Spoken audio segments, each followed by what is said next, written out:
took a big risk over Thanksgiving weekend and made a sweet potato pie. And I'm happy to report everybody loved it. First time ever I did that. I got a 10 out of 10 from one person who ate it.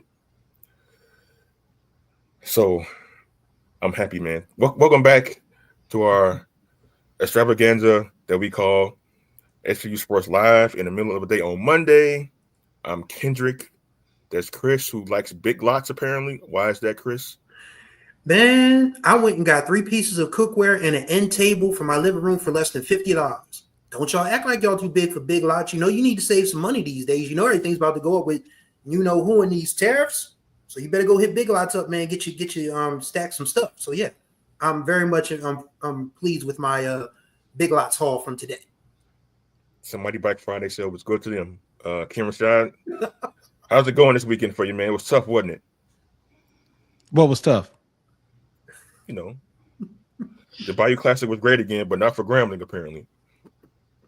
So did you see my post on Facebook when I said I remember arriving in New Orleans and I remember leaving New Orleans, but for whatever reason, everything in between is a big blur. So I was there, but I know we lost. I was at the game, but I don't remember it. I just don't. It may be one of those psychological things, but you kind of choose to not remember certain things. I don't know. I do remember having a good time though. Ate some good food. But that's all I remember. I remember arriving in New Orleans and I remember leaving New Orleans. So you're saying you got selective amnesia? Is that what it's called? I'm no doctor, but I heard. Okay, maybe that's what it is. But as this show progresses, I'll do what I can to remember what details I can. I'll try really hard, Kendrick, for the sake of the show. We'll definitely help you jog your memory for sure. Okay. Jared Hoffman, how was your Thanksgiving weekend as the biggest VUU fan for now? It was a mustard. No, I'm just playing. Yes. I was waiting. I was hoping somebody would do it. I was hoping somebody would do it. It was so funny. But no, it was cool. It was cool.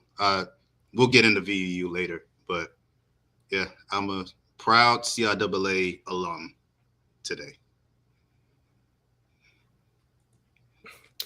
All right, cool, man. So we have a packed show. We didn't have one on Wednesday. Didn't have one on the weekend. Now, a lot of stuff happened. A lot of football games happened. We're going to talk some basketball, too, at the end of the show. Women's basketball in particular, because there were some outcomes that really got a lot of people fired up. So stay tuned for that. But first, as always, we're going to look at the players who balled out over the weekend. And there were a lot of them who balled out over the weekend. Starting with Chandler Whitfield, that's Kim Rashad's guy, a Grambling guy, shout out a Southern guy who knew. Chandler Whitfield for Southern had 5 catches for 146 and a touchdown in the Bayou Classic win versus Grambling. He was the Bayou Classic MVP. It was the 7th out of 8 times Southern has won the Bayou Classic. They own the Tigers like the Packers own the Bears. So, Kim Rashad, you are bigger than me to acknowledge somebody from the rival team on that one. Karate Brinson, that's my guy. He had a really big game against Montana in a loss, 11 receptions for 122 and 2 touchdowns. Every time they needed a big play, Tennessee State did in the passing game. Karate Brinson was option number 1, 2, and 3, and he played like that against Montana, despite the fact Tennessee State lost. Jada Byers and Curtis Allen, the running back duo, had 317 yards and a combined 4 touchdowns in their blowout win over Lenore Ryan in their Division II playoff matchup over the weekend. And Virginia Union, they are going to go to the Division II regional final this weekend. And they could be a team that could possibly compete for a national championship. And we're going to get right into that by bringing up their game. They won 41-17 over Lenore Ryan, as we mentioned. The 2 stars of that one, Allen and Byers. Jared Hoffman, our intrepid Division II reporter, who I think had a better signal this week to watch that football game. Really pay close attention to that one. So Hoffman, why was this weekend so much easier for Virginia Union than their first playoff game last weekend? Because of the two men you just highlighted. Those guys went absolutely insane. Just everything worked on offense. Literally everything. The offensive line protected RJ Rosales, who, again, it's remarkable that he was not pinned to be the starter heading into the playoffs. You had the Jada Byers and Curtis Allen just attacking the open holes and getting big gains all game. The defense just nullifying Lenore Ryan's offense. Everything was put in place for Virginia Union to succeed. They played the best game that I've seen them play in years. That is the best I've ever seen Virginia Union. If that Virginia Union goes to Valdosta and plays exactly like that, which, by the way, the last time they played Valdosta, Jada Byers set the single game record for rushing yards in a game for Virginia Union. If they play like that in Valdosta, they're going to the national semifinal. They're absolutely going to the national semifinal if they play like that again. That might be the best performance I've seen since I've been covering the CIAA. That was remarkable. And Virginia Union is cooking. They're cooking something. And Dr. Alvin Parker, who we'll get into in a second, he has this team looking like a national champion. And speaking of which, Dr. Alvin Parker said this courtesy of D1 Rejects after the game. He said, back in August, I said this was a team that could compete for the national championship. And I thought some people laughed at that. They're not laughing now. They're definitely not laughing now, especially after what they did to Lenore Ryan. So, Chris, can this team actually go all the way this year? If you gentlemen recall last Monday when we spoke, I said Virginia Union has not had a Jada Byers performance yet, and here they are advancing to the second round. If they get a Jada Byers performance, they're beating Lenore Ryan. And what happened on Saturday? They got a Jada Byers performance, and they beat the brakes off of Lenore Ryan. So they're off to Valdosta State. And as Jared said, if that Virginia Union team that showed up on Saturday shows up in Valdosta, Georgia this coming Saturday, they're absolutely beating Valdosta State, because Valdosta State did not look especially good against Miles, to be quite honest with you. I mean, Miles was in that game we'll talk about that in a little bit more, but Miles was in that game for a good while. And I think Virginia Union is a better team than Miles. So I feel like, yes, they can compete for a national championship. I mean, this is an amazing story. I mean, for the longest time, we weren't even sure Virginia Union was going to get to the CIAA championship game. But then, they just started playing. They just turned on the heat. And right now, like Jared said, they are cooking something special in Richmond right now. I mean, they still have to go down there and play the game, but their confidence has to be at an all-time high because they've beaten two of the South Atlantic Conference's best on their turf. This isn't like they had to go. Either one of these teams had to go to Richmond and face Virginia Union's fans. No, Virginia Union went into hostile territory twice, 2 straight weekends, and won. And absolutely just beat the dog, out of the last team they played.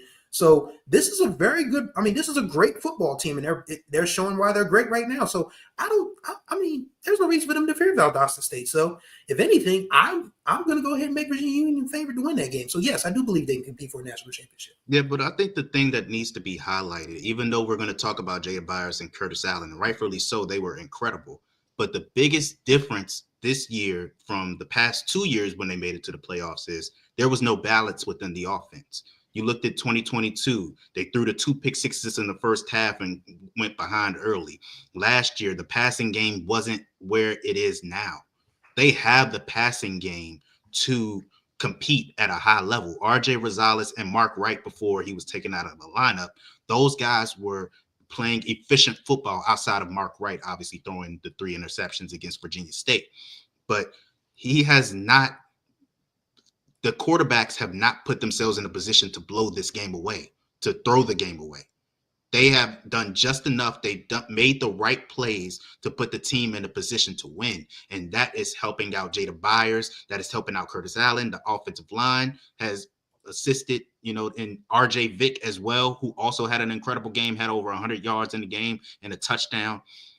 The passing game going along with the running game, even though it's not as prominent as the run game. It is just enough to where it gives the team a boost, and when you get to the playoffs, you need that two-dimensional, what's the word I'm looking for? The diversity in offense to not be one-dimensional. And that's what they have, and that's why they're having the success they have. So it's still going to be under a microscope in Valdosta, whether or not the passing game can continue to elevate the team's level of play and the offense is able to, protect the quarterback and give him space and open up lanes for Jada Byers and Curtis Allen to be successful. But the balance and the offense is the biggest reason why they are where they are, coupled with Curtis Allen and Jada Byers playing as well as they have.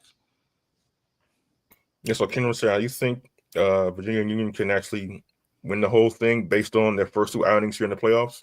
Well, obviously they can win it. Obviously, the key is will they? And that remains to be seen. But I will say this, and I want to be really careful with the moral victories card. Okay. But I think probably for the, obviously because of that so-called stigma that HBCUs have, that, we get to the first round of the playoffs and for whatever reason, and these are teams that we think are fairly good teams at the Division II level that can pretty much compete with anyone.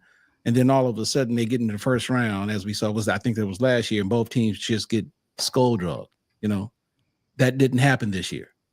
And as Chris alluded to with even Miles was in that game Saturday for a good portion of it before, I think it just became depth and talent that basically proved to be the differentiator between who won and who lost. But in the case of Virginia Union, and Chris said it again, if Jada Myers, if Jada can be who Jada, then Jada is going to be, then Virginia Union is going to do what Virginia Union does. And it's just simply a matter of being consistent. So this is a good look, not only for Virginia Union, but and I don't want to necessarily carve out HBCUs because anybody, but the bottom line is that this is good, and it's not like they won one round and lost the second round, and we say, hey, golf clap, good season. They won the first round, they won the second round. I mean, they kicked ass in the second round, and you can argue they're actually getting stronger. So this is literally one of those. Virginia Union is one of those teams where the opposing team is going to say, damn, we got Virginia Union next. And so we really need to be ready. So yes, they have the tools. I think they have the coaching and the talent to win it, but that's the reason why they play the game. So it remains to be seen, but I'm cautiously optimistic about Saturday, because I mean, for what it's worth, I'm saying other teams are saying, damn, we got to play Virginia Union, but then and at the same time, I'm saying to myself, but damn, we got to play Valdosta State Saturday. Yeah, exactly. So that's the thing. So I'm like, damn, who we got, and I'm looking, I'm like, who they play? Oh damn, they got So hey, but that's the way it is. Once that's how it is with these playoffs, right? The further you get, the tougher it gets. And hey, this is what they signed up for. But Virginia Union has proven themselves to be a favorable foe. And I'm looking forward to Saturday to see what happens. Yeah, speaking of Valdosta State, they took care of Miles College and ended their 10-game winning streak with a 33-17 win on Saturday. In that Division II playoff second-round game, as Ken alluded to, Miles was in it early. And then the second half happened, and Valdosta State, arguably the best team in the Division II level, they pulled away to win that game quite comfortably. Jared, why wasn't Miles able to duplicate the performance from the first round against one of the best teams in the country? Well, for a couple of reasons. One, they didn't have it on offense. The offense was always going to be the key, and they just could not get anything going early against Valdosta State. They fell behind, and the late spurt was not enough for them to give them a chance to win.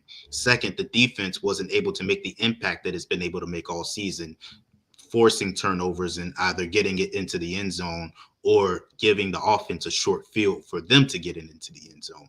So that's always been the Achilles heel of this team, is that the defense has to have a short field for them to have an impact. And the defense was able to do that for them all year. They just weren't able to do it this year. Not to say that they aren't able to move the ball downfield to get it into the end zone, but that's the best scenario for them, is for the defense to create a short field for them. But I'm very optimistic about Miles going forward. A lot of their guys will be returning hopefully be returning next year. LaShawn Young, who led all of Division II in interceptions, he's only a freshman.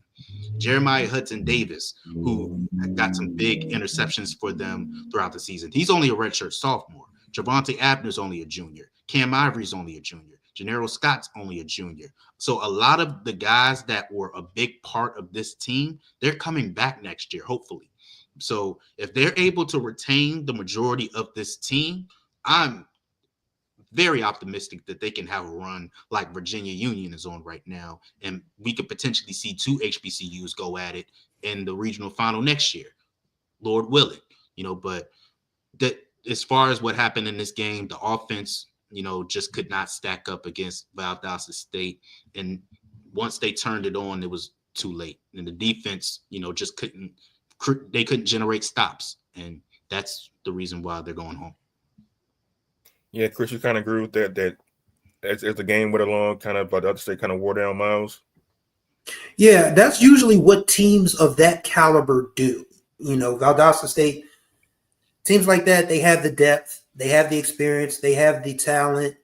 Miles just, ran out of gas, and that's nothing to be ashamed of. I mean, it wasn't like, and again, this was a Valdosta State team that came into the game averaging a victory margin of 32 points. 34 points, excuse me, because they were outscoring teams 43-9, in their first 10 games. And they only beat Miles by 16. So, as Ken said, we want to be careful about, moral victories and different things. But at the same time, this was any other year, the SIC champion probably would have had a lot more trouble with Valdosta State, but not Miles, because Sam Shade has done a phenomenal job in building up that program. And it's interesting that Jared said that we hope everybody comes back. We also hope that Sam Shade comes back, because his name is going to be circulating for some jobs now. Let's go ahead and put that out there.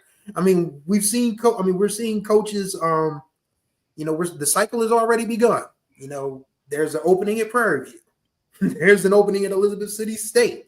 There may be some openings elsewhere that we don't know about yet, because, there's still meetings going on. There's still ADs thinking, okay, do we need to make a change here? Do we need to make a change there? So, yes. So when, we talk about the players, we need to talk about the coaches as well. But yeah, if everybody stays intact, that Miles team is built for a very long run. And we should be excited about the future for that program, because Miles is one of those schools that kind of sort of flies under the radar. It's one of those lesser known HBCUs as a whole. We talk about the SIAC, we talk about Albany State, we talk about Fort Valley. In the last couple of years, we were talking about Benedict before Chennis Berry left. But Miles just kind of sort of like is there out in Fairfield, Alabama, and they've been pretty good over the years. They've had a couple of down years, but overall, they've been one of the most consistent teams in the conference. So we need to start paying more attention to Miles and giving them a lot more props for what they've been able to do, in building that program up to being a national contender, which is what they are now. Yeah, Ken, I know you said earlier that you didn't want to have this playoff run by both Virginia Union and Miles be looked at as kind of like moral victories if they don't end up winning it. But what does it say that 2 HBCUs were able to make the playoffs and have success at the same time? Well, so let me clarify the thing with the moral victory, because at the very so let me just say this: this doesn't apply to either this Miles team or the Virginia Union team. Neither one. They both managed to win first round games. Unfortunately for Miles, look, man, it's Valdosta State. Okay, so I'm not saying it's in the sense of more victory. What I'm saying is that even with the Miles game, Miles didn't embarrass themselves in losing. We've seen over the years where we've had teams that we thought were say, okay, they may not necessarily win the national championship, but you know what? They're not going to embarrass themselves, and damn it, they will go out there and they will just be like, what? And then we have that we start questioning the coaches and all this other stuff. That doesn't apply here. But the fact that we had two teams that were able to advance from the way, that weren't just one and done says a lot about the coaching. It says a lot about the infrastructure at those schools. And to Jared's point, because I'll be the first. These Division II programs at the HBC level don't get enough credit nor respect for what they do and what they're able to do at the level in which they play. And I know there's another school that I mentioned that should leave Division I and go to Division II. But the fact of the matter is that there is nothing bad about competing at the Division II level.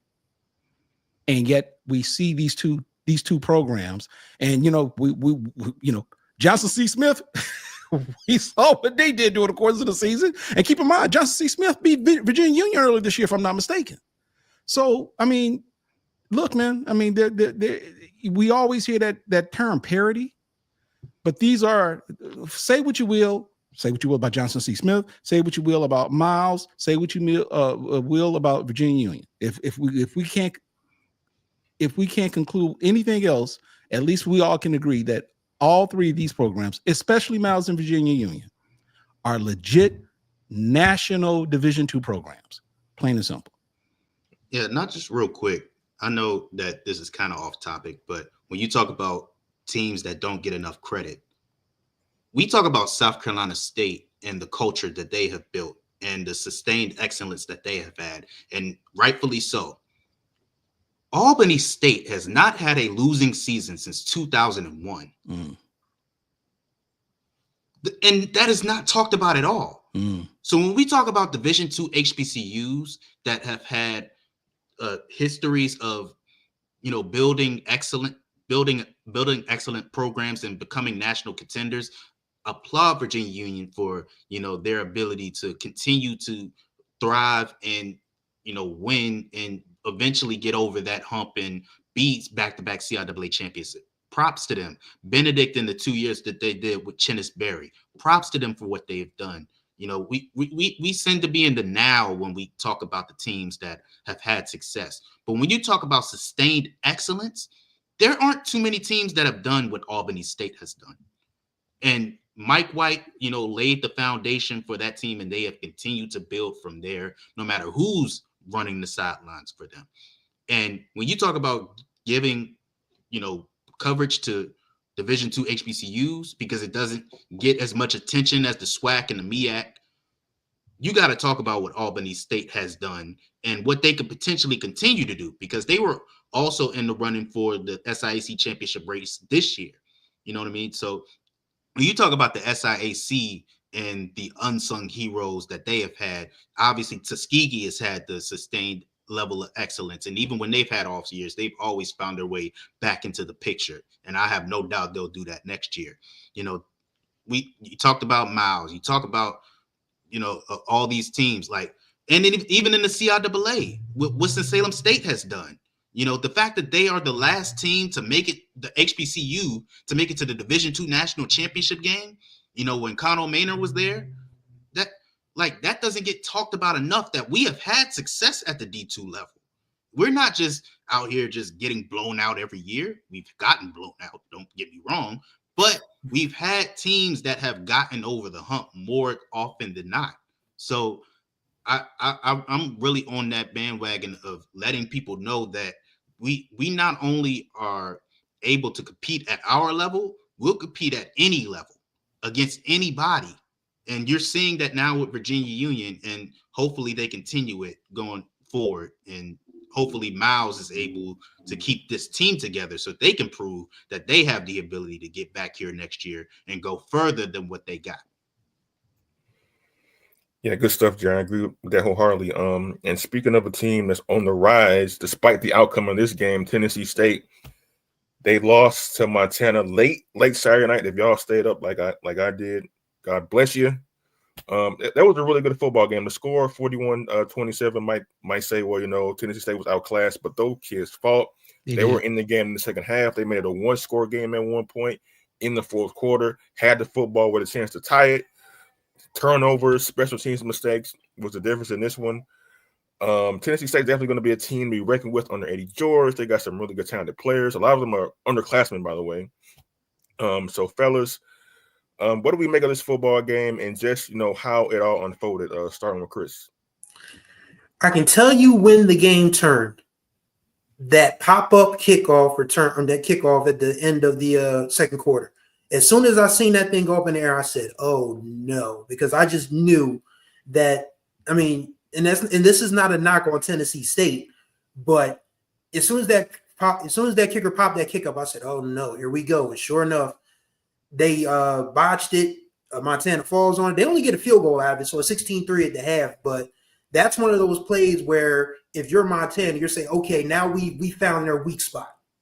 And then, of course, the kid from Montana had 2 punt returns in the second half for touchdowns. It's like, well, you tried, but they kept fighting. Like Kendrick said, they kept fighting. And this is a team, again, we don't want to keep speaking, anything into existence, but Eddie George is going to be a hot commodity now.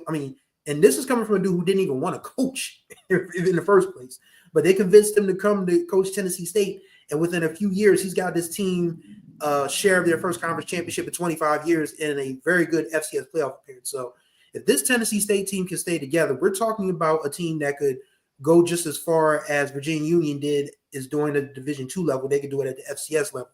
But just when you play against a team like Montana, who was the FCS runner-up last year, don't let that 8-4 record they came in with fool you. This was a team who was in the national championship game last year.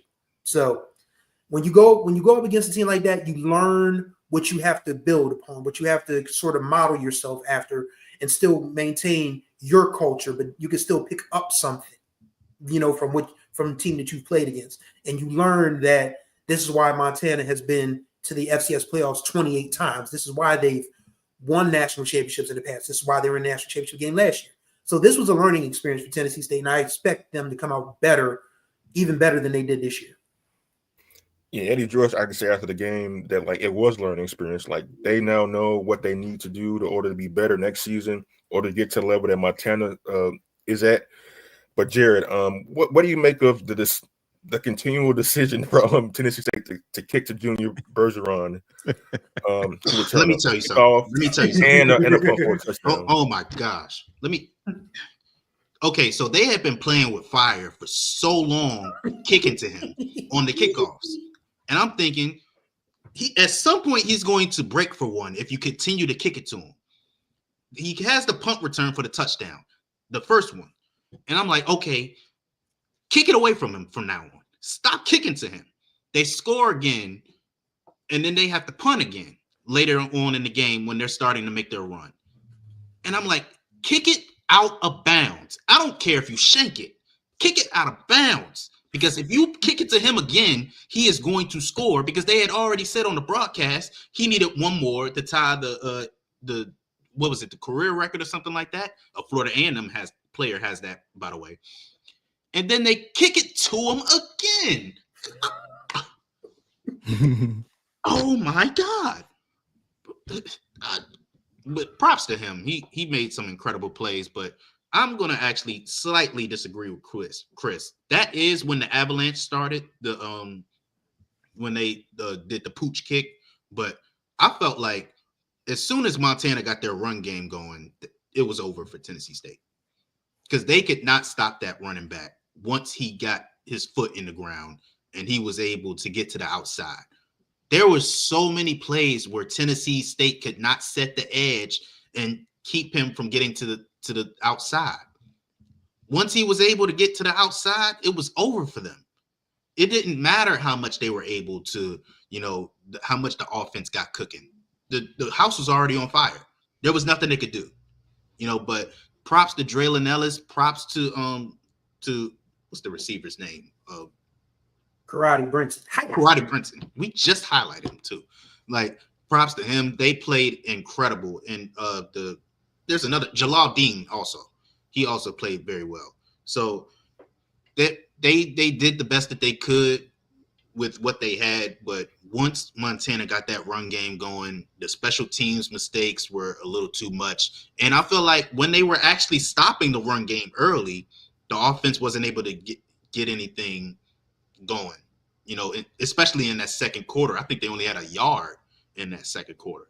They couldn't get anything going in that second quarter when the defense was holding them to field goals as well. So I think them not being able to capitalize on the defense's early success, I think that was a big turning point, because once Montana got comfortable, it wasn't much that Tennessee State's defense could do. But actually, Tennessee State's defense kept them in the game because they forced a couple of they were forcing turnovers late. Fumble. But they were forcing turnovers late. But that, like I said, that was already after they were down like 2 or 3 scores. So I think Montana was bending, but they didn't break. And I think there were 2 times where Tennessee State's offense got into the red zone. Both of those drives, they ended in field goals. If they turn those 2 possessions and they turn them to touchdowns, it's a different game.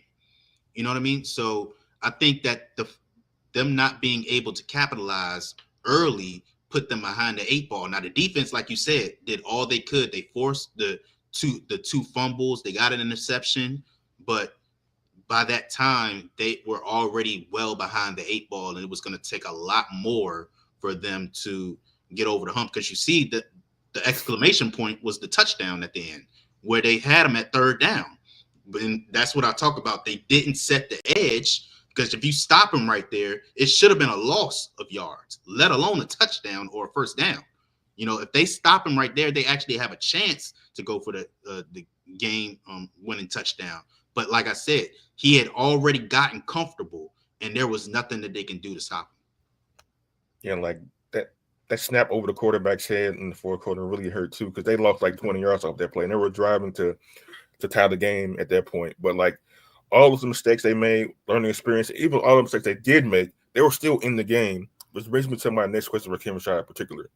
With the way Tennessee State's played the last 2 weeks, they beat the number 11 team in the country, SEMO, at home. They stayed with the national runner-up on the road in the playoff game.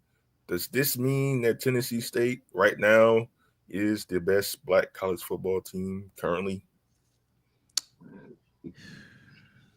You can make the argument. You can make an argument. That what you said right there is a legit argument for why they should be considered. It really is. And to be quite honest with you, depending how all this plays out with the SWAC championship game between Southern and Jackson State, and whoever the winner is of the SWAC championship game against South Carolina State, depending on how whoever wins, and I don't know what the actual factor or the scenario needs to be, but Tennessee State needs to be in that argument. They need to be in that argument. And, I don't know what it is. But let me say this, though. I want to go back to something that Chris said about Coach Tennessee State coach Eddie George, because I think Chris alluded to the fact that Eddie George is going to be a hot commodity. I'm gonna push back on that, Chris, for the simple fact that when you put in consideration how Eddie George got the position, Eddie George wasn't looking to be a head coach.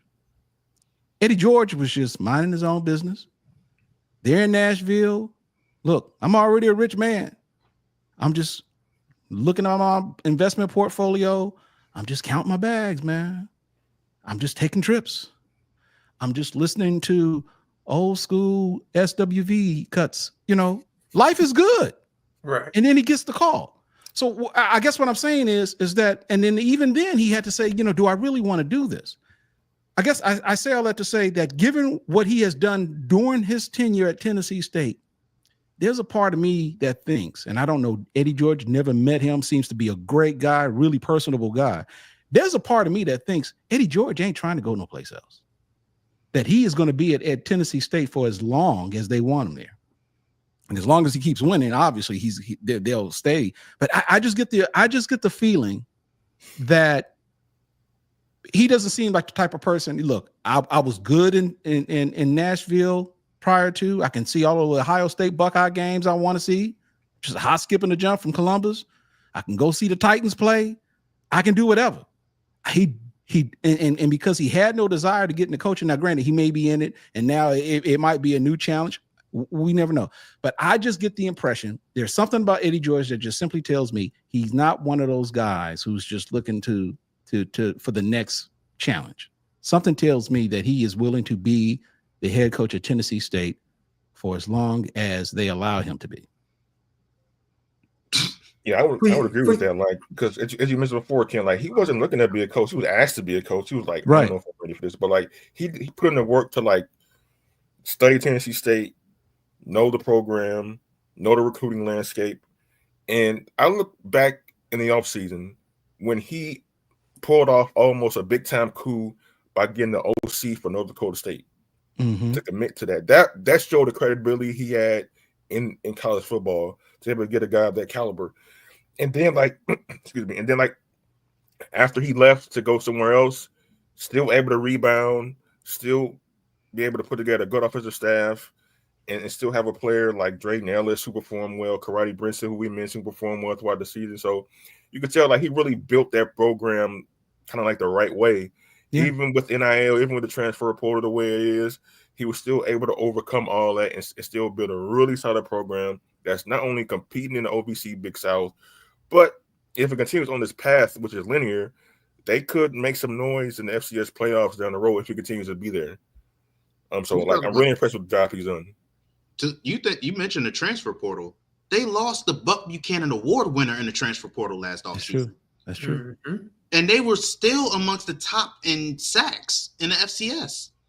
So imagine if Terrell Allen's there.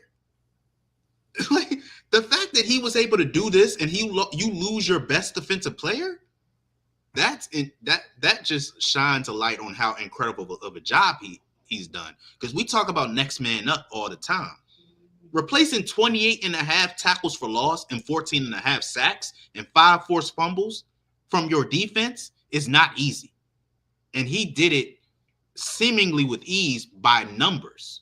And he has a number of guys that going in the next year are going to be penciled in as FCS preseason All-Americans.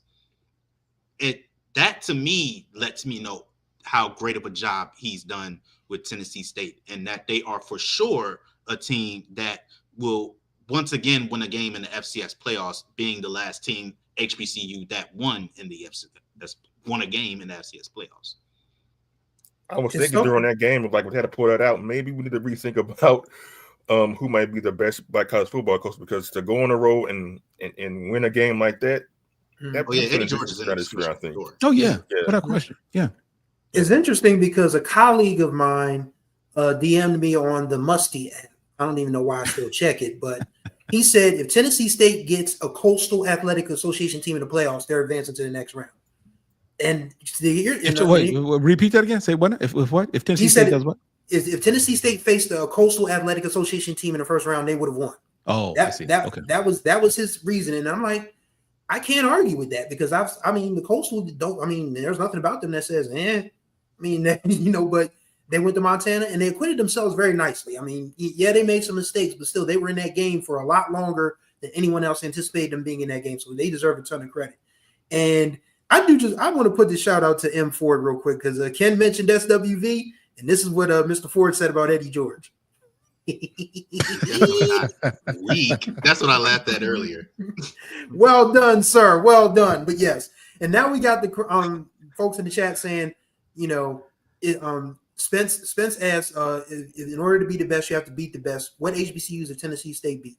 Okay, so yes, you can say they did. I mean, okay, so yeah, they beat Pine Bluff. Yeah, they beat Valley. That they may not be, but as far as like Tennessee State is still an HBCU as far as I know. But that's my point. The argument is who would be the best HBCU? Tennessee State is an HBCU. And I like I said, I understand that, you whatever that scenario is, and you still look, okay. Let's just put it like this, because Spence, we gotta consider who we're dealing with here. Spence, I get it. All roads lead to Jackson State. I get it. Okay, as far as you're concerned. Okay. At least Spence know that if you win a Celebration Bowl, Jackson State is going to get the title. Mythical HBCU champion. Okay. So you control your own destiny. We're just simply having a conversation. All right. That if for whatever reason there were no Celebration Bowl and we had to put these factors into consideration, you can make a legitimate argument for Tennessee State. Because I'm gonna just be honest with you. You want to say what HBCUs have they played, then I can say the argument because everybody loves to talk about strength of schedule. We can definitely say Tennessee State has had the arguably the toughest strength of schedule, regular season schedule compared to any HBCU in the country. And I'm here to tell you that I don't believe your beloved Tigers, or Southern for that matter, would have done as well in the OVC / Big South. Big South, as well as they did. I'm just going to call it what it is. I don't think you guys would have done as well as they did. Okay. I still like Jared's idea from last week. We got to have Tennessee State and South Carolina State meet in Atlanta somehow, some way. It's got to happen. We got to make that happen somehow. And by the way, he talks about them not playing HBCUs, but they played 3 teams that are currently in the FCS playoffs, one of which beat the doors off of New Hampshire. Mm-hmm. So they played significant competition. And by the way, they beat one of those teams that is currently that was in the FCS playoffs, being Southeast Missouri. So they've beaten tough competition. Just because they played against bottom tier HBCUs, it doesn't mean that they shouldn't be in the discussion of the best HBCU football team. Now, if you got a problem with it, talk to your AD and tell them to schedule Tennessee State. Yeah, so we can really see who's the best HBCU. Since you went there, let me just say this, and this includes my school too, because I had a problem with Grambling and Jackson State scheduling that non-SWAC game when they had the opportunity to play a competitive FCS PWI at some point. Now, I understand why they didn't. Look, this is a business, okay? I get it. Jackson State and Grambling did that non-conference game. I think I get all that. I understand why they did it. Didn't Jackson State and Southern do it last year? I think they played last year and it was non-conference. I understand why it's being done. But that is a game that was scheduled that you didn't have to, that could have been used to schedule a competitive FCS. It probably wouldn't have raised a lot of money, wouldn't have put a whole lot of butts in the seats. But there's something to be said about playing against top-notch opponents.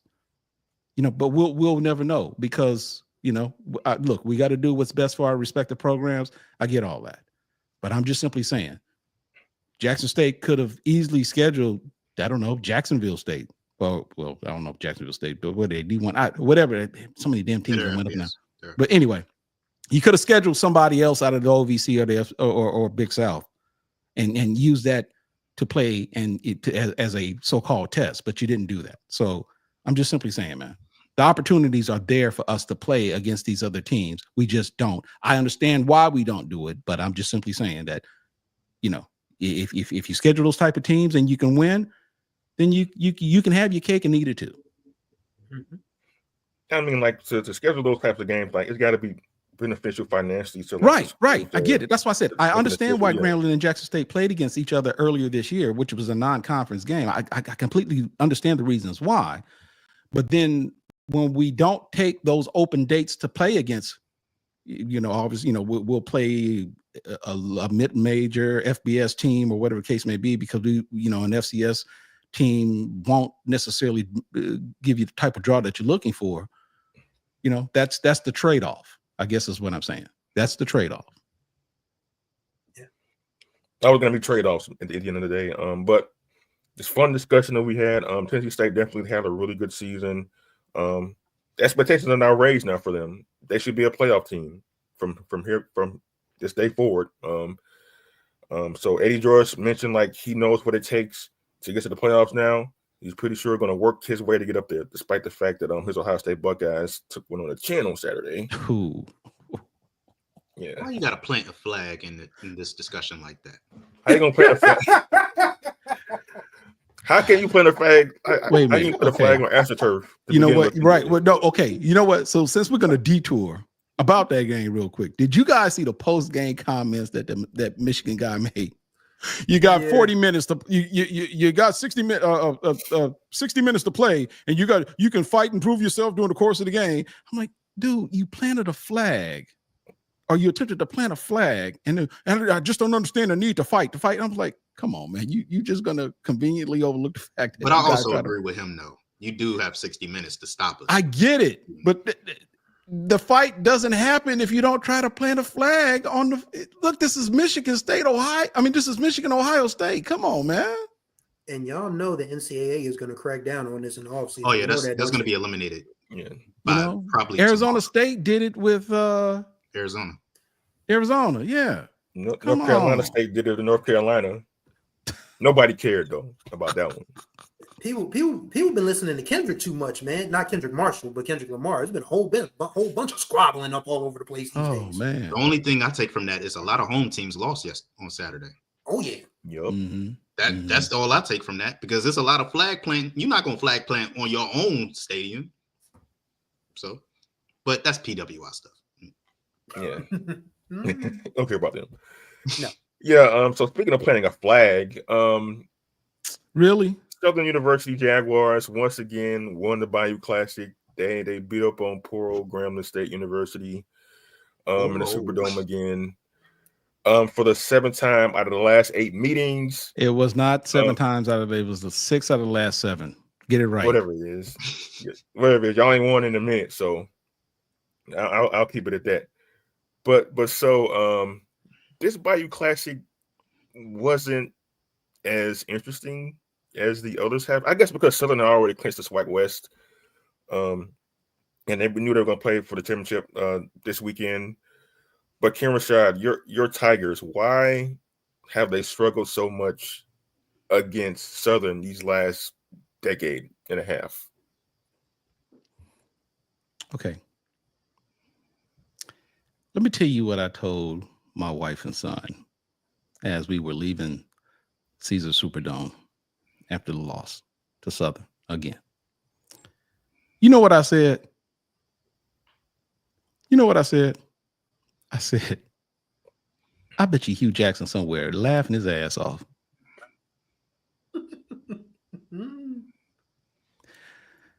I just don't. We fired Hugh Jackson for this. Now, I was never on board. I want to make it clear. I understood why we got rid of Hugh Jackson. I wasn't on board with it, but I understood why. Last year, Hugh Jackson led this team to a 5-6 record.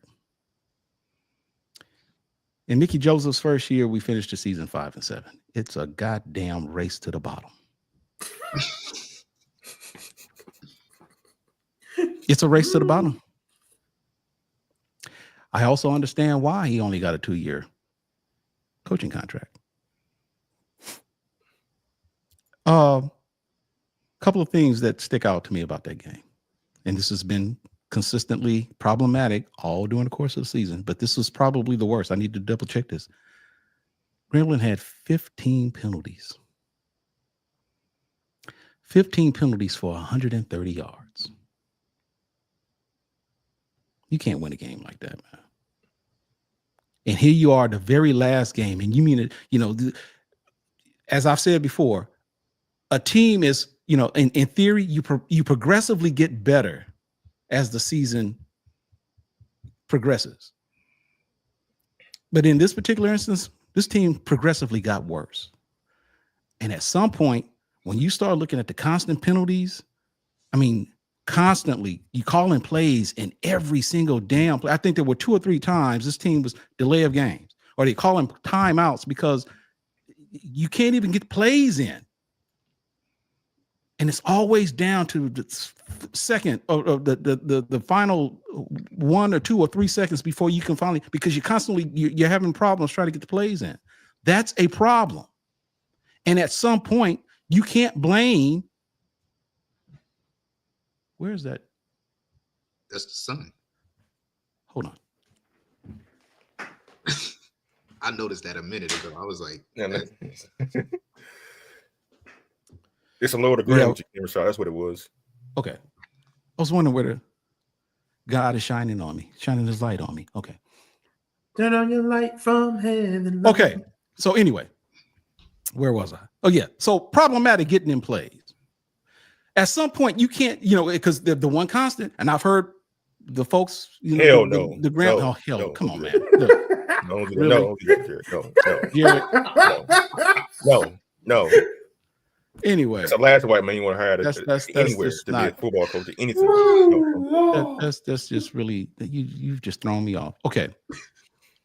So at some point, in Grambling circles, look, this team is certainly talented, and it is. And when we, this team hasn't been blown out. There hasn't been one team. I think Southern may have been the worst loss we've had all year. But when you put in consideration how this team is lost, and Mickey Joseph went out of his way during the course of the season to tell us how we've only lost a combined 3 or 4 games by 5 points. Well, look, that's saying something. Okay, that's fine. But when you're constantly coming up with double-digit penalties for over 100 yards, at some point, it's not a matter of talent. It's coaching, man. Mickey Joseph once said during an interview, I don't know if you guys, I've alluded to this too. He made the question, he made it, whether he was trying to be funny with it or not, but he made the comment one time. This is before the season started. And he were asking him about the people on his coaching staff. And he goes, well, you know what? Hey, I'm only going to rock with people on my coaching staff who are either familiar with Grambling or from New Orleans or are members of Omega Psi Phi. Bruh, that is not something that you want to just openly say, because apparently it ain't working. So I say all that to say this. This is not what we signed up for. This is a race to the bottom. We are arguably worse this year than we were last year, based on the record. 5-6, 5-7. I understand 11 games versus 12 games, but we are 1 game worse this year than we were last year. And nothing good can come from that. So I want to ask you about that comment that they put up. Shout out HBCU Overdrive about they should have stayed with Art Browse. Do you think that would have changed anything had they not run him out the building? Look, man, I've always said that if you're going to hold a coach accountable for wins and losses, damn it, hold on.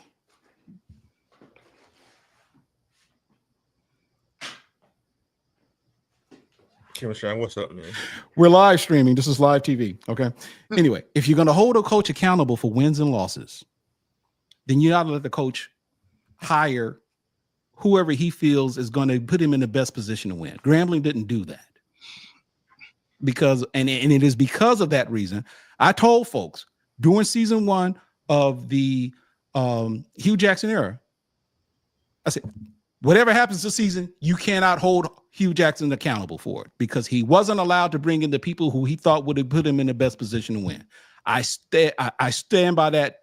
I stood by that then. I stand by that now.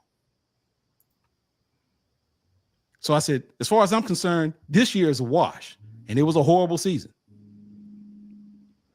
Last year wasn't much better, but it was better.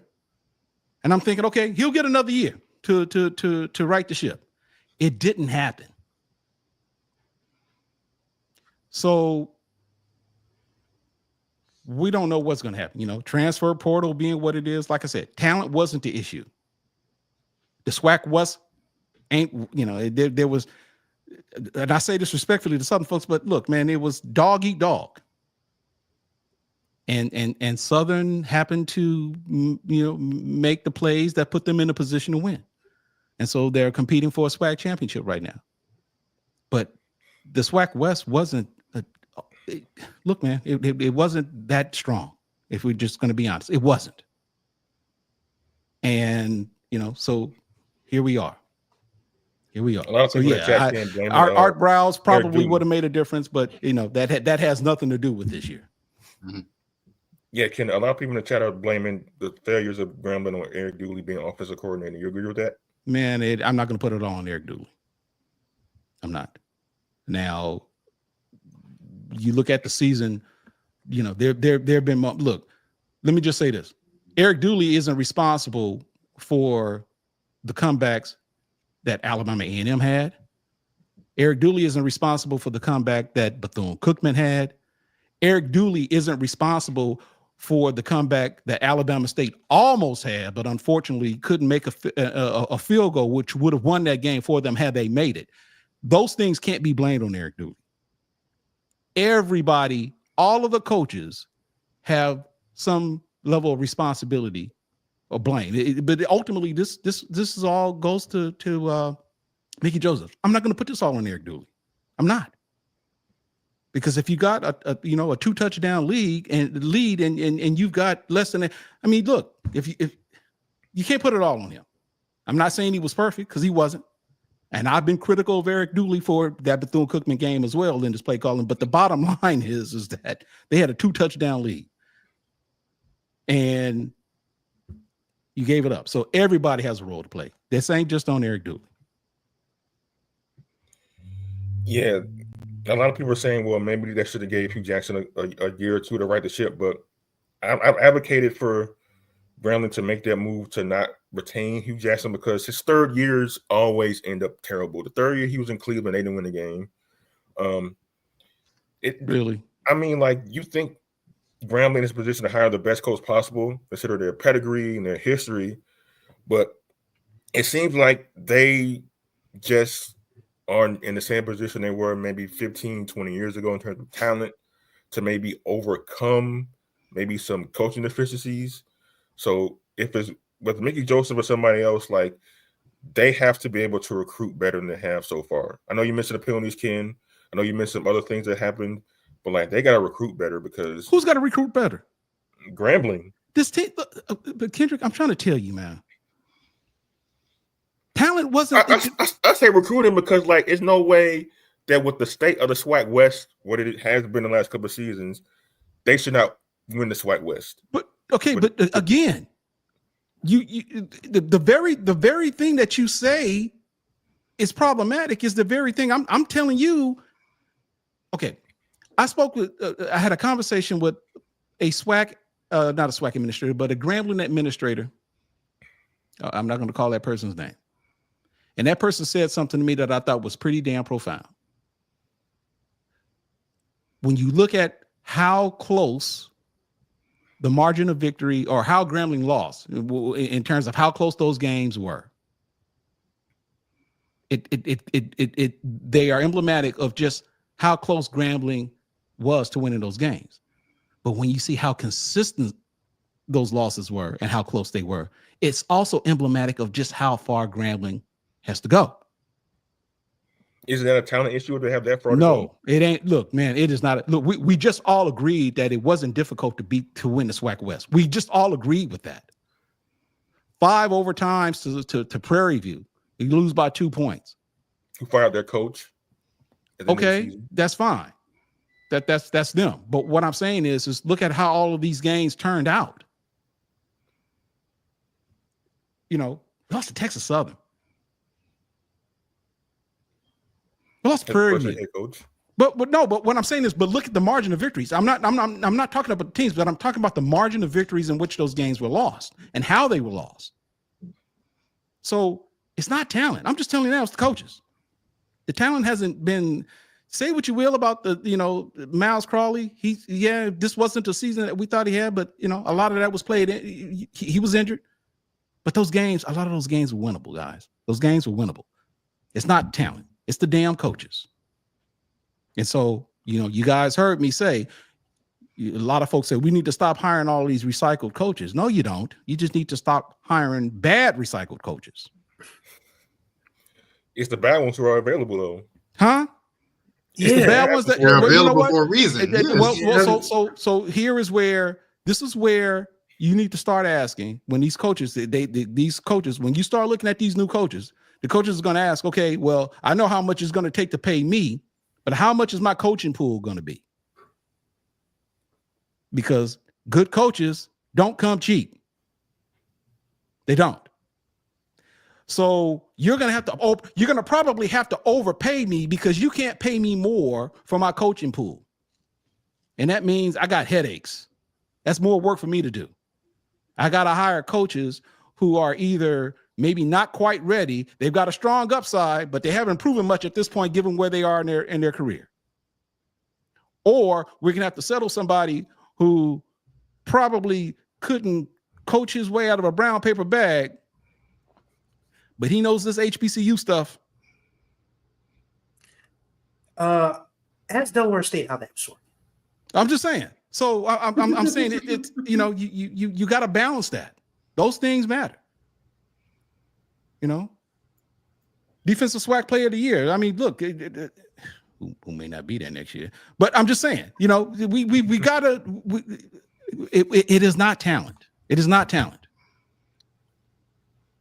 That it used to be an easy thing. I put like this. You can talent. When you're just constantly getting your ass beat, 20, 30, 40 point leads, that's a talent issue. But when you're constantly in these games that are winnable, it's because of the talent of the student athlete that is making it possible for you to at least be somewhat competitive. But because of us not being able to teach disciplined football, because we don't know how to call plays in certain situations, because we don't know time management, that becomes a coaching issue. Now, and I'm done. This is depressing. Oh, by the way, we're going to get through the rest of this thing, but I want to go back to me because we're going to talk about this. You Southern folks, y'all, it ain't just you Southern folks, but y'all been going kind of crazy with these daddy issues about who's daddy. You started it though. That's my point. But I'm going to have to put some things in play because you guys are getting carried away. Let me just say this. During the Magic City Classic leading it up, I saw if I'm not mistaken, I saw a damn stream where the damn Alabama State and Alabama A&M folks were talking about who was each other's daddy. I'm like, okay, now y'all going too damn far. So I'm going to have to tell you or give you guys some criteria of what qualifies a school having daddy status over another. All right. No, you are not Graham's daddy. Who Adrian, who do you represent? Who does he represent? Anybody know?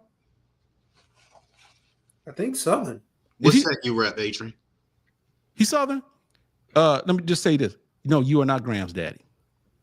And I'm like I said, I'll give you some criteria. But let's move on the rest of the show before we go back there. Are we getting into the next game? It's time for us to learn some lessons. No, Adrian is a Southern guy, he says. Okay, that's fine. Yeah, but okay. How about this, Adrian? You ain't Grambling's daddy yet.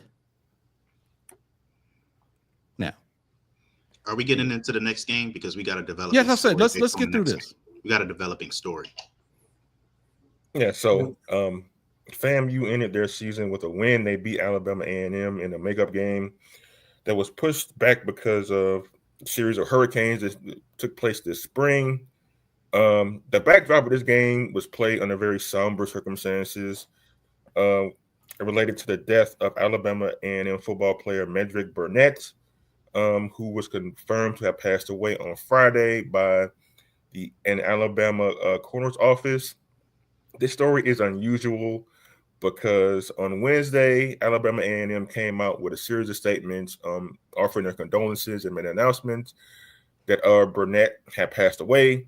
And then hours later, representatives of Burnett's family mentioned they know he was still alive on life support, which forced Alabama A&M to retract their statement that he had passed away, which caused a stir online and people pointing to blame Alabama A&M as to how can they not have the information in order before going public with something like that.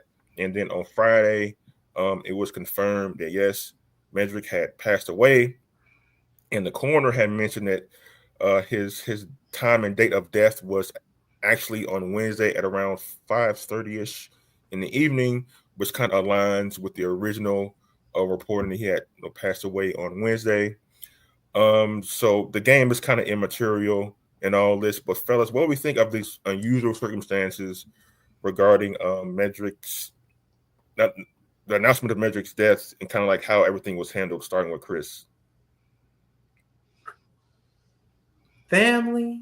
Mm-hmm. When you are dealing with things of a personal nature and there's always some stuff, because little bit of personal history. My grandmother passed away July 4, 2006, and there was just so much shenanigans going on in our family that, people, were trying to pick out what dress she was going to be buried in, who was going to get the body and all of that nonsense. Like, and I'm not saying this is a black issue. Don't get me wrong, because white people cut a damn fool when they people pass away too. So I'm not saying this is a black issue, but we're just saying this is a family thing because, you never know what, one side of the family feels about somebody passing, what another side of the family feels about this person passing, or what can be done to save them or anything. It's just an uncomfortable situation, and people need to stop blaming Alabama A&M because they got information from a family member. Hey, there you go. That the young man had passed away. This wasn't Alabama A&M sniffing around the hospital saying, "Oh, he's just about gone. Let's go ahead and write up this PR release." No, that's not what happened. Somebody from the family said he's gone, and they were like, "Oh wow!" So now we got to. And then they're like, and then the other side fans like, "No, he's not gone." And then it's just like Alabama A&M is put in the middle of somebody's familial drama. Is basically what this boils down to. So this is not Alabama A&M's fault by any stretch of the imagination. It's just family stuff being played out in the public sphere, and it's just very unfortunate. Yeah, this kind of heard it on our message board where someone mentioned that there was kind of conflicting reports from the parents, like the dad hadn't mentioned, well, he was dead, and kind of gave went to Alabama A&M that was the case, and then the mom came back later and told the TV station, no, he's still alive. So yeah, just a lot of family drama that's unfortunate in a situation like this. Kim Rashad, what are your thoughts about this? Well, just what Chris said, A&M was in a no-win situation. I mean, if you get a call from the guy's dad and he tells you that he's passed, what is he supposed to do? What is A&M supposed to do? And had they not done anything or had not said anything, then they've been criticized for, damn, you can acknowledge one of your own? Exactly. This came from his dad. Who would make up a story like that? And there's no way. So I'm not gonna look under the circumstances, and I even want to limit comment because again, this is a family issue. It's really personal. But all I'm saying is that A&M was in a no-win situation, and I think given what we know or what little we know about this, A&M did the very best they could. That's the end of story. I'm not going to put this on A&M. I'm not going to say they dropped the ball. I think they did whatever they thought. I think they went well I'm not going to say overboard, but they did exactly what you would expect a school to do in acknowledging the loss of one of their own. And if you get a damn call from the person's dad telling you my son's passed, I mean, look, man. So no, I'm not putting this on A&M. A&M didn't drop the ball. A&M didn't do anything wrong. It's just an unfortunate situation that just unfortunately is public now. And I'm just not going to put it on A&M. It's not on them. Yeah, because Medric Bernett transferred from Grambling. Grambling actually put out a statement too about his passing as well. So I mean, Alabama A&M wasn't the only school that kind of got wind of this and made an announcement of it. Right. So yeah, just a very unfortunate circumstance all the way around. Jared, your thoughts on it? There's not much else to say. It's just that hopefully going forward we take more. I mean, you can't say hopefully we take more precautions going forward because what if I hear from somebody's family member that they passed away, I'm gonna take it with what it is. I don't want to say that people should just not trust somebody's family member going forward, or that we have to take further precautions to make sure that what they're saying is true. So it's kind of it's just a difficult situation, So I just think we take this situation for what it is, and that things are handled better. Well, first of all, hopefully we don't have a situation like this where someone is injured in the game and they pass away. Right. But should these circumstances uprise, we are able to handle it with the sensitivity that it deserves. Yeah, it can't be lost like how Medric ended up passing away injured in the football game. It happens. Some are more serious than others. This one happened to be super serious. It cost him his life. So we got to also recognize that these athletes are here are literally risking their health and their lives for our entertainment. Yep. Yes. And I take that for granted and kind of appreciate what they do. I know we go back and forth with smack talk all day about each other's schools or whatever, but like, yeah, like these are human beings out there playing a very violent and physical game that could cost them their livelihoods and their lives. So that's something I wanted to get out there just to mention. And online trolls, the next time you think about talking about a football player and saying that they suck or whatever, or that they not, remember when they're giving it they all, when they pouncing on the loose ball, whenever somebody, you see somebody take a big hit, remember that something like this could potentially happen. Yeah. Think about that when you see somebody get carted off the field. Think about how precious it is to be able to walk out of the locker room onto the field and play a game and then be able to walk back to the locker room. Because that's not as small an achievement. It's not a small achievement at all. I still remember Devon Gales, who played for Southern back in the day, being injured against Georgia and ended up being paralyzed because of it, and how everybody followed his story, which was, one of triumph, being able to still live his life, but sad in a way because he can't walk again. But yeah, like we got to realize these are like really young people who are risking everything to be out there. You know what? And while we're on that subject, let me take the time now to say this, because I'm gonna tell you something. Julian Lewis is another one. Saturday, I swear to you, I think I saw one of the most vicious hits I've ever seen someone play in football, and during the Bayou Classic when Julian Lewis, the wide receiver of Grambling, took that hit. Thank God that he gave a thumbs up. He gave a thumbs up, but I'm glad to say he literally based upon video footage, if that was the video from his father, he walked out of the hospital.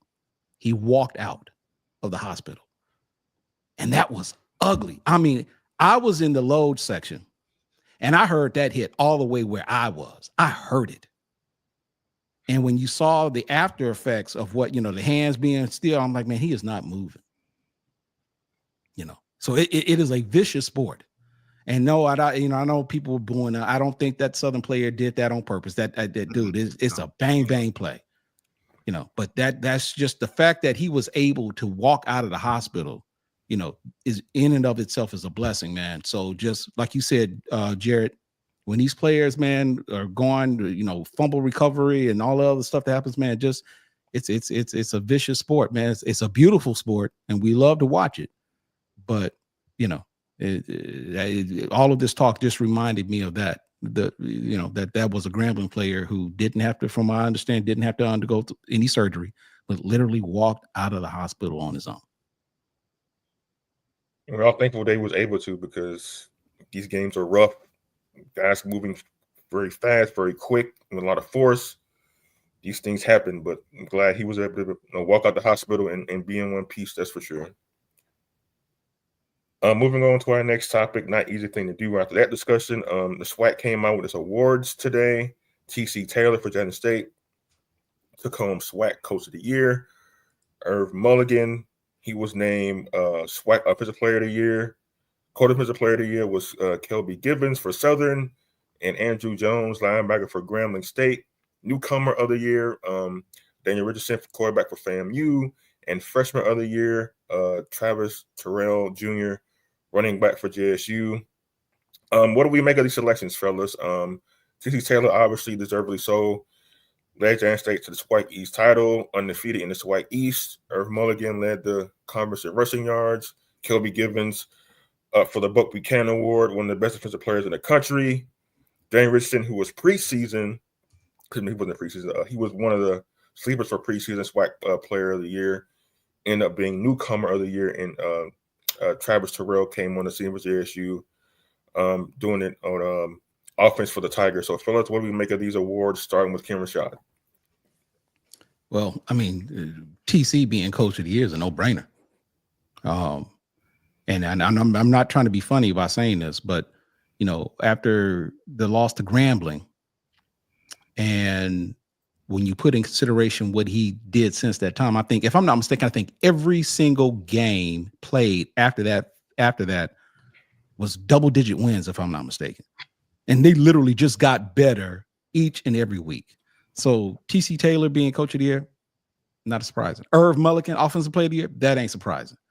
And I'm I'm not gonna say that. I'm not. I'm about to say something, but all I'm gonna say is this, real quick, with respect to the SWAC championship game.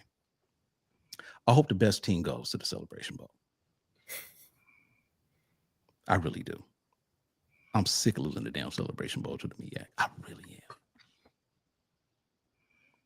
am. Shut up, Chris. MEAC. Shut up, Chris. My team is nowhere near it, but I'm still a MEAC alum, so I'm going to cheer for the MEAC all the same.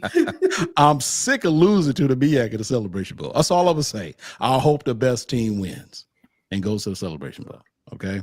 Take it for what it's worth. I live closer to where the MEAC teams are, so I guess I'm a MEAC representative too. Okay. Co-defensive players of the year, again, nothing surprising. I would just simply say this. Andrew Jones, please stay. Don't leave me. Please stay. Please stay. That's all I'm gonna say. Don't do that, Doc. Don't do that, Doc. Yeah, Doc. Because y'all done lost. Because y'all done lost the last two. Y'all done lost last two Celebration Bowls to the JV conference. Don't go there. And y'all were playing with a player who likely is going to be Heisman Trophy winner this year, and you still couldn't get it done. So just stop. I just said I hope the best team. Why y'all bringing up old stuff, man? Why y'all bringing up old stuff? I'm just saying. Not only did they play with the guy that could win the Heisman, they played Doc with the is guy trying that to be messy. We are trying to be professional here, and Doc is just trying to be messy. And I don't need him jinxing this, man. Stop. Forewarned is forearmed, because I mean, y'all done lost a couple Celebration Bowls now. So with a guy that could have won the Heisman, with a guy that could be the #1 pick in the 2025 draft. That was a long time ago. I don't remember that. I got amnesia like him do. Sonic Boom said that, man. He said that was on Coach Slime. Oh wow! See, okay. Cold-blooded. Speaking of Coach Sanders, I saw an interesting Twitter post today in reference to TC Taylor. This is from WLBT Sports Director Blake Levine out of Jackson. He tweeted today, "It's time to have a conversation. Never seen a breakup so clean. Deion Sanders leaves and goes to Colorado, has success. Jackson State immediately rebounds and dominates again." So what? Okay. So that last line, did Jackson State really rebound? I mean, they're in the SWAC championship game. Well, but I'm saying, but they had a pretty solid season last year, though. I'm just saying, when TC took over, I mean, they had some players. Yeah, but like a lot of the players, as we mentioned, ended up at Colorado. Two of the top. Oh, you talking about the people who left Colorado? Okay. And he had to rebuild that I hear you. Recruiting war chest. I hear you. Okay. From the previous The fact that they lost Shador, they lost Travis, they lost Shiloh, they lost Aubrey Miller, they lost Sylvion Wilkerson, they lost guys I can't even think of right now. Like they lost all of those guys from the portal, and the fact that they were able to recover and be a contender last year and actually be in this conference championship game this year, that's TC Taylor was definitely somebody that I thought should have been a candidate for SWAC Coach of the Year last year. Of course, it was going to go to Willie because of the job he did, and of course, he's going to be the SWAC Coach of the Year this year because to turn that around, there's not a lot of coaches that would have been able to do. But what I'm saying is that TC did an admirable job last year, is what I'm saying. Yeah. But okay. All right. And all credit to Deion Sanders, man. He identified TC Taylor as a guy who should take over for him. He was public about that. I know Ashley Robinson ended up making an ultimate decision. But yeah, like it couldn't have gone any smoother. I remember before Coach Prime went to Colorado, like every year we kind of write this story about here are the coaches who should be considered for jobs after certain SWAC coaches or black coaches fired. And we'll do we that again mentioned this year. Taylor and Deion Sanders was very adamant that like he should be a coach who should get one of these jobs because the great work he had done as an assistant. So yeah, like TC Taylor, man, deserves it. I mean, the transition from Coach Prime to TC almost mirrors the transition from situation in South Carolina State with Kenneth Berry taking over for Buddy Pugh, and that's just continuing. So if you have the right administration, the right culture and folks who can make good hires, losing one great coach and getting another one won't be that difficult. And we see the inverse of that when schools struggle. And on top of that, and then let's just keep it a buck too. Shout out to Ashley Robinson for making the right moves and putting them in the situation that they're in. I mean, he's got his fair due. Ashley has, but I'm just simply saying, Ashley Robinson. You can make the statement. Ashley Robinson does it again. So shout out to Ashley Robinson. And you're right, Doc. Because before Deion was hired, he was actually TC was named an interim coach after they fired John Hendrick. Well, not fired. And it's true. Contract. Yeah. But why you put that whole man government in the comment? I know, right? Middle name. What's that? What? He put that man whole government name in the comment. Yeah, Doc got Deion's whole full government name all in that John. Oh, I know. Deion's middle name that I still don't know how to pronounce. Okay. Y'all say that? How the hell do you say that? Is it Lewin? Lewin? Lewin? Deion Lewin? Llewellyn? I didn't know that. I didn't know. But no, shout out to AD Robinson again for getting it done. He gets them right, man. Yeah, he does. And that's why he's one of the best athletic directors in the country, because the decisions he makes just like that. Yeah, and our final. He's an achiever. He's an achiever. Definitely an achiever. Definitely an achiever. And our final topic of the day, we're going to talk a little bit of basketball, women's hoops in particular. Over the weekend, HBCU women's basketball teams made some waves. Hampton beat Georgia at the buzzer yesterday. We had Southern women. They beat Louisiana Tech. We had Mississippi Valley State women beat Troy. So a lot of good basketball was played over Thanksgiving weekend. Even before that, we're in the middle of the season right now. So, fellas, starting with Chris, what do we make of this resurgence by women's basketball teams recently? The gap is closing because women's basketball is on a rise, and the old saying goes, a rising tide lifts all boats. You know, you're starting to see more young ladies get into I mean, there was never a shortage of young ladies playing basketball, obviously, but now they're starting to see that, okay, this game can be profitable for me no matter where I go. I can go to an HBCU and still be a really good, basketball player. I mean, look what Norfolk State, Larry Vickers has done in Norfolk State. I mean, he has Diamond Johnson, for crying out loud.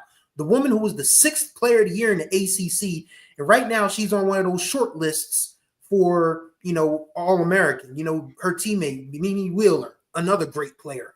So we're starting to see that a lot of these HBCU women's basketball programs are starting to get the talent that is required to beat a Georgia, that's required to beat a Louisiana Tech, and hang with, a UConn or a Stanford, as Jackson State and Norfolk State did in the NCAA tournament last year. So it's a great thing. I mean, we're starting to see that, with the rise of women's sports, especially in our communities, because the more of our girls get to play, get exposure and get these type of events, the more young ladies behind them will come up and say, okay, so I can do this as well.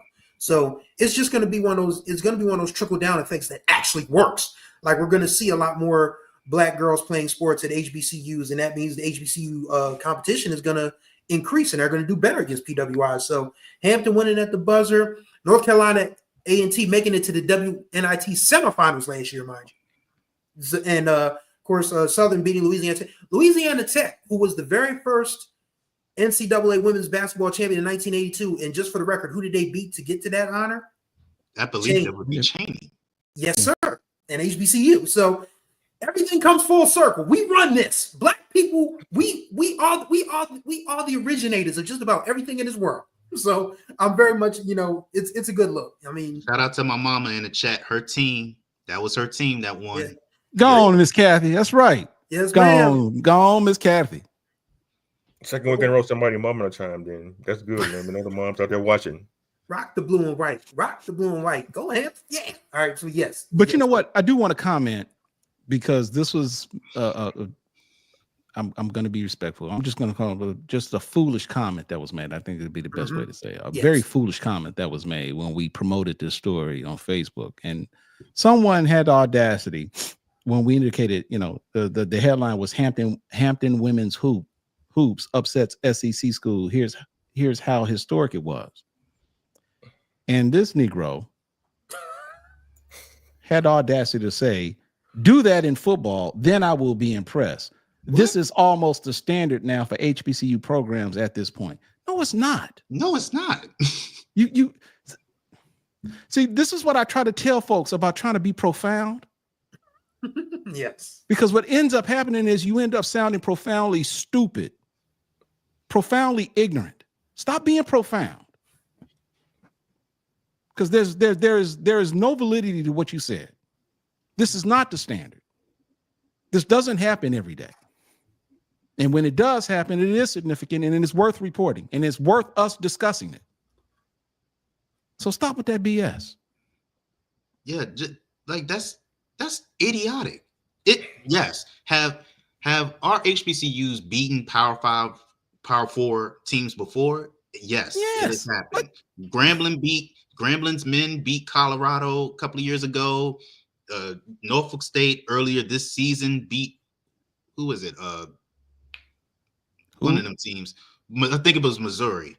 Yeah, it was Missouri. Norfolk's women beat Missouri. So yes, it has happened before. But saying it is an occurrence, something that has happened, maybe even if you would have said it was a trend, I could go with you.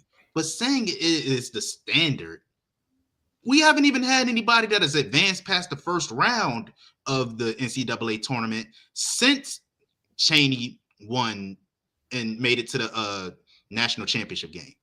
So what are you talking about? The standard? That is not. I don't even want to give him no more shine because that's so idiotic to say. It is idiotic. That's just talking about we need to do it at football. That's not the same thing. It's not the same thing. I think the problem we had. You guys just made me embarrass the fact that I even brought it up. But I mean, that's just how idiotic it was.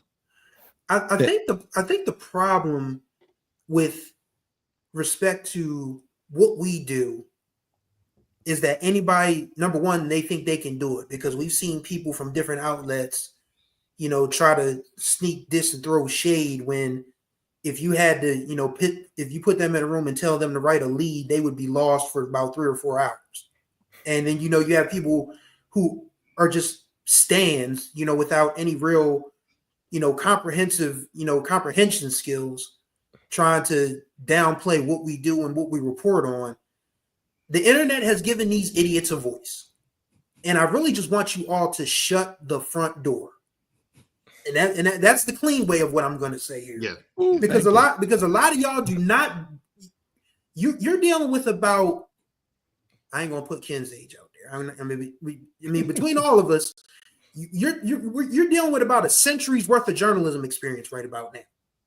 We know this thing like we know the back of our hands. And we're thankful for the people who show respect for what we do, who admire what we do, who help us, who devote, who are positive encouragers and positive followers. But those of you who just want to be negative and contrarians, there's no place for you here. We don't do that. We if you want to be ignorant, cool. I mean, if you think you can do what we do, then by all means, start your own platform. But don't come over to our platforms with your, peanut brains, trying to downplay what we do or what our schools do. No. It's like the great Dwayne Johnson, The Rock, once said about Kane. Some of y'all's comments.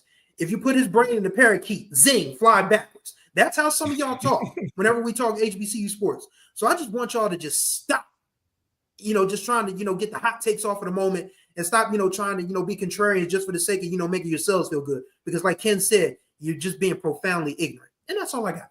Now, that doesn't mean we're not past criticism. Look, you're well within your right, but I say all the time, look, hold us accountable for the things that we get wrong, and I understand you've got an opinion just like we do. But when you accuse us of something, just know what you're accusing us about. Don't just okay. I don't want to get off track, but that just really irked me, and I felt it was worth saying. But let me take this time right now. JP, thank you very much for becoming a member. JP is a member. Golf clap. Come on, Kendrick. Come on. Thank you. Thank you, JP, very much for your support, brother. Thank you so much. Or man, male, female. I'm sorry. Thank you, JP. I don't just you never know these days. I'm just saying. JP, thank you for your support. Okay. Thank you so much for becoming a member. Hey guys, look, you can become a YouTube member as well. Level 1 or level 2 supporter. Your support will go a long ways in supporting this channel. So JP, thank you very much. Okay. Now, where are we now, Kendrick? Are we done? Yeah, you gotta say the thing at the end of the show. Okay. All right. Now, ever since I brought this up, after one of those wins that we had earlier in the season against Jackson State, and yes, I went on this rant, and I gave Kendrick a hard time, and I pretty much said it, and I still mean it. You know, Grambling is Jackson State's daddy, and apparently, and I didn't know this at the time, but apparently this has taken some legs, and now everybody wants to be the daddy of somebody. And I knew things had gotten out of hand when Alabama State and Alabama A&M were arguing about who's each other's daddy. Okay. So we need to put some parameters. Let me tell you what gives you daddy status over another school. Okay. You have to have, historically speaking, you have to have a double-digit win margin over that school. Historically speaking, those are the rules. If you don't have a double-digit historic win margin over another school, you are not that school's daddy. You folks at Southern, while you very well have a historic margin over Grambling, it is not over 10. I think it's somewhere like 7 or 8. Therefore, you cannot be Grambling's daddy. I don't even need to check the records, but I'm pretty certain that Grambling has given birth to just about every single school in the SWAC. All right. Grambling is daddy to all of you except Southern. But do know, Southern University, you are not Grambling's daddy. Now, when you start getting to 11, 12 wins, then you can play the daddy card.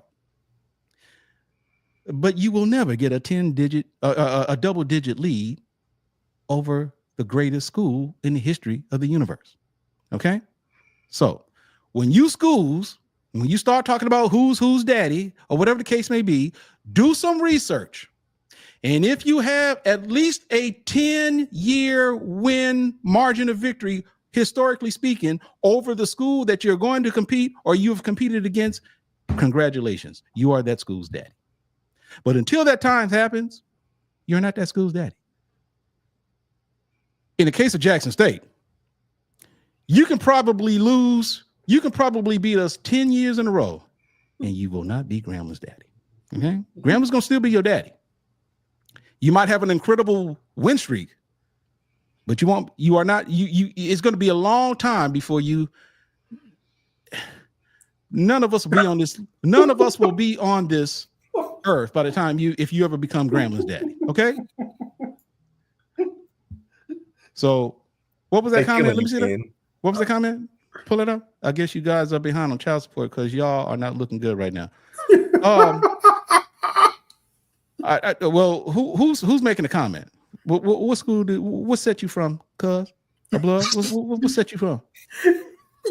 Now you checking somebody. What set you from? Squabble up. Where is you from? Oh, it's 8. Okay, so no, you that's what I'm saying. See, Rod, look, I understand. We all want to aspire to be as great as Grambling. Okay, but you are not there yet. You're not there yet. So those are the rules going forward. Okay. If you want to have that argument about you being another school's daddy, do your research. And if for whatever reason you've got at least 10 years worth of wins, a margin, double digit, hey, you are that school's daddy. All right. So let it be written. So let it be done. All right. That is the new internet rule. You cannot be another school's daddy unless you have a 10-year margin of victory over that, historically speaking. Okay? That's the way this works. Just because you have a little streak, you can't call you ain't somebody's daddy. You're just lucky. That's all it is. Speaking of questionable Facebook comments, this guy right here, Ken Rashad, with the Grambling hat on. Yes. He put on Facebook earlier today, as a clarion call, if Southern needs help beating Jackson State, call us. Yes. And I'm like, from the couch? You saying that from the couch? Yes. Y'all of all people want to give advice how to beat somebody. Well, look, Southern, y'all can't beat Jackson State. You're struggling. I'm just simply saying, if you need some help, I don't have a dog in this fight. I'm just saying, if for whatever reason you need some help, I think now that I think about it, someone check the win-loss records. What is the historic? What's the head-to-head in football with Southern and Jackson State? I think the Southern win that. Who's daddy between Southern and Jackson State? I do want to say something because I didn't want to miss a comment that Jared made earlier. He said we got some breaking news or some developing news. So let's get to that before we sign off, because I found that to be interesting. We talked about Alabama A&M. They have let go of Connell Maynor. He gone. Whoa! Breaking news. What? He is gone. Alabama A&M announced shortly before we went live that they will be relieving Connell Maynor up from his duties effective immediately, and a national search for the program's next coach will begin immediately as well. Wow. Was the interim coach named by chance? No interim coach was named. They just announced that they have relieved Connell Maynor of his duties. And I jokingly said that Connell Maynor should potentially be the next coach of the Chicago Bears, but obviously that's not going to happen. Just messing with Kendrick, who's a Chicago fan. Let me tell you this though, seriously, and I'm you probably call timeout though. I'll guarantee you that. Okay, drop the mic. Okay, you know what though? You may not want to. Connell Maynor might be a damn good offensive coordinator for somebody. Grambling. I saw somebody in the comments suggest that he should be the next OC for Jackson State.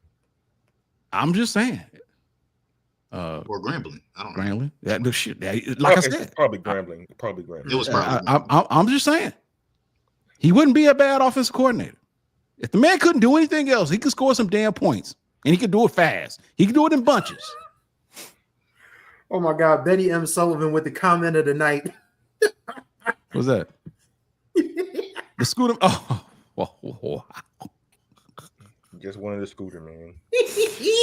Okay, so let's just kind of go around real quick. About Connell Maynor. This is breaking news. So I don't think anyone is surprised by this, right? No. But I mean, Chris, what are your thoughts now that this is official? We've talked about this until we're all blue in the face. We're all African American, so that's a very hard thing to do. But this is the gent who said that he gets paid to win SWAC games, and outside of the pandemic championship, he ain't won that many.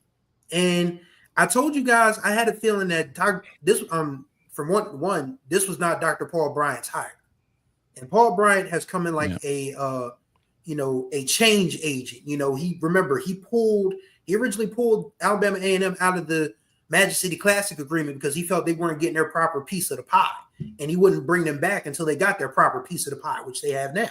He's overseeing, new women's basketball coach. Dawn Thornton is there now. They've gotten they're getting all these resources together to make themselves a top flight institution. And football and basketball are the front porch sports of your athletic program and your university. And when your front porch is kind of sort of leaning a little bit in one direction, you need somebody that's going to come in and, put that thing on solid ground. Right now, they're not on solid ground with Connell Maynor. And now that Connell Maynor's out the door, we got to start talking about people who are going to replace him. I've seen Mr. Ford say he wants Sam Shade. I know we've already discussed Teddy Keaton. Fred McNair is probably going to be. I mean, there's going to be so much. I mean, and I don't think this is the last coaching change on deck. I really don't.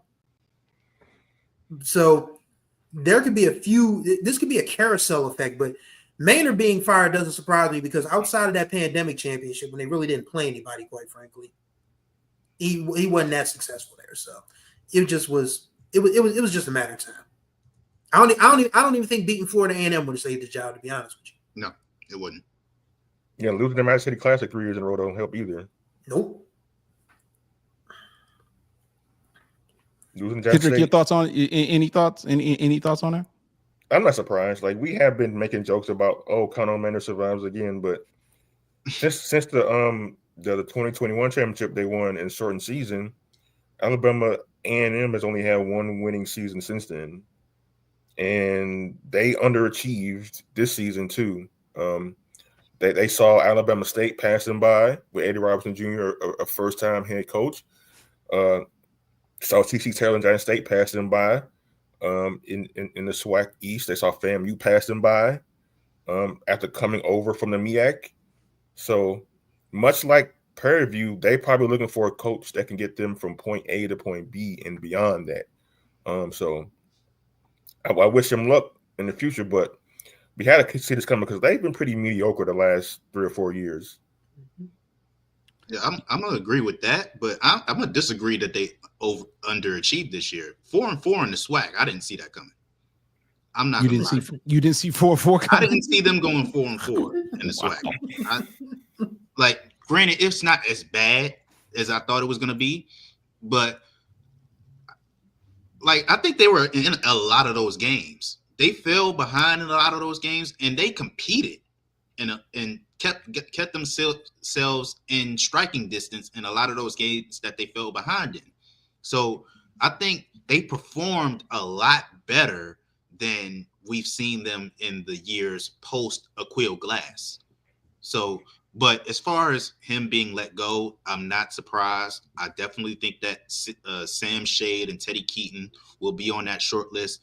I'm not sure about Tremaine Jackson. I feel like he's probably getting a lot more upper echelon FCS offers, so I'm not sure how attainable Tremaine Jackson will be. He's definitely somebody that they should call, because you never know, but I feel like Tremaine Jackson is probably going for more upper echelon FCS offers. But not surprised that Connell Maynor was let go, and hopefully he lands back on his feet. I think that maybe as an offensive coordinator for Grambling would be a good fit for him. I think he would make a great offensive coordinator anywhere. Maybe he can take over Elizabeth City State, return to the CIAA, uplift the Elizabeth City State program, and bring them back to the CIAA championship where they haven't been in over a decade. But I think that he'll land on his feet. And Alabama A&M will, do their coaching search, and hopefully they land on their feet. You know what? Someone, and not to get off subject, but since we've heard Sam Shade, we've heard all these different names. Another name that someone reminded me of that we have not heard a whole lot of, that probably of a person who should get consideration, is one Quentin Morgan at Langston. If you go look at his body of work and see what he's done at Langston for the time that he's there, which is an NAIA school right now, that's a person who I think warrants an opportunity to coach at a higher level, whether it be D2 or even at FCS.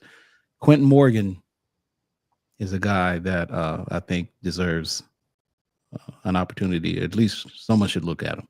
So since we talking about NAIA coaches, let's talk about Jarrell Jackson at Texas College and the turnaround job he did this year, getting a team that was a perennial winless or one-win team at best. Got them to 7 wins this year, their first winning season in nearly 2 decades.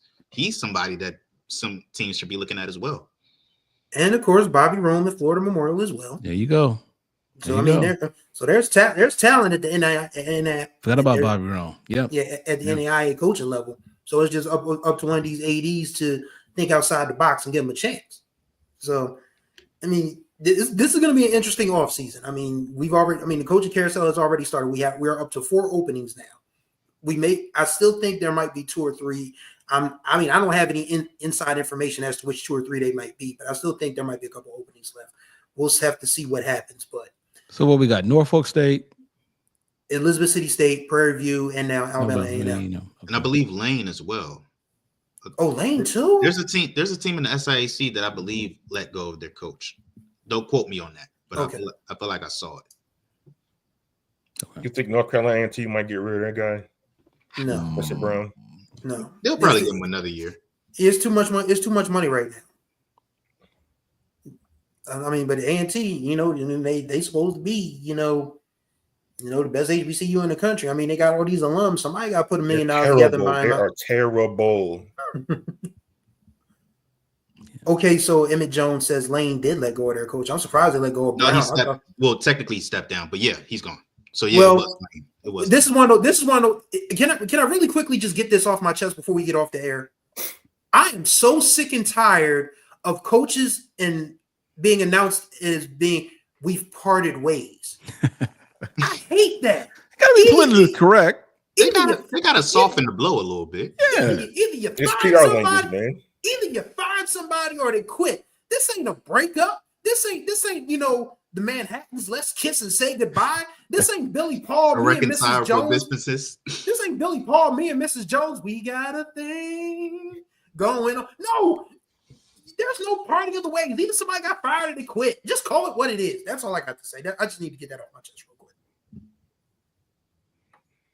Yeah, because the Chicago Bears president said we relieved Matt Eberflus of his administrative duties. No, you fired him. I'm like, what? You fired him. There was nothing amicable about that split. Nothing. Oh yeah, Emmett Jones in the comments. Sean Gibbs definitely should be in consideration for. He should have got a job. He got dead dirty by Florida A&M, so I would definitely like to see him get his revenge. Everybody saying Airy in the comments. Ha ha ha ha. Ha. We get it. It's funny. We get it. The joke ain't really that funny no more. Don't. Yeah. Please don't. I don't quote Kanye as much anymore, but it's not funny anymore. Try different jokes.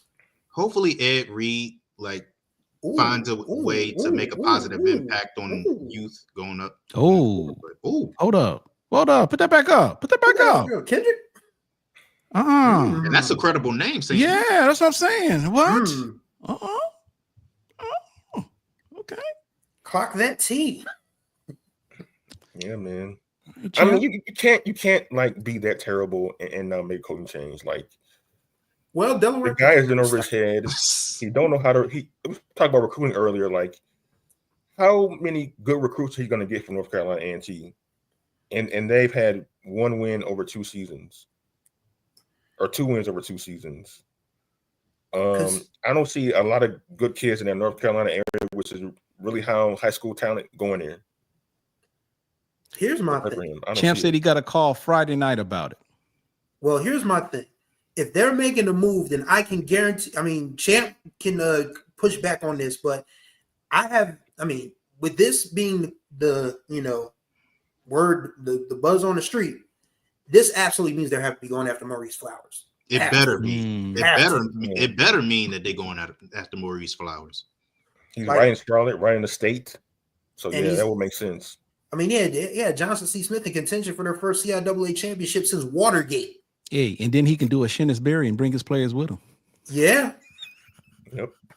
There's currently a guy in the portal who could be influenced by that decision. So maybe they just push the back and go to North Carolina A&T instead of somewhere else.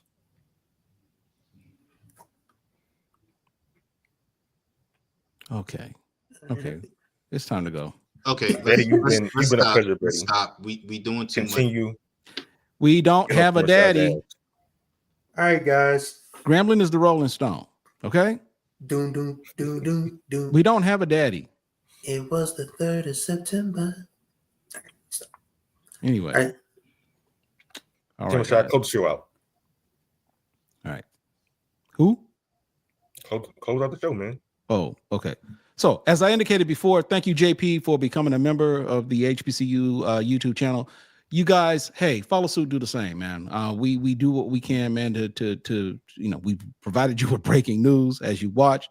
We try to pivot, and who knows, we might be doing these Monday shows during the day. I don't know. It was holidays. I don't know if we're going to be able to continue this or not, but it was a nice change, right? And we appreciate your support.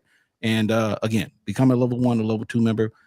You can also go to hbcusports.com/donate. You can donate, make a contribution to the website, as well as going to shop.hbcusports.com, and you can buy some HBCU sports gear. All will be extremely helpful and beneficial in supporting the channel. Okay, so he's Chris Stevens. That's my man Jared Hoffman. He's Kendrick Marshall. This is Ken Rashad, representative of Daddy SWAC, and or SWAC Daddy. Which one is it? Anyway. God bless you all. Thank you for your viewership and for watching us. We will see you next time. Talk to you later.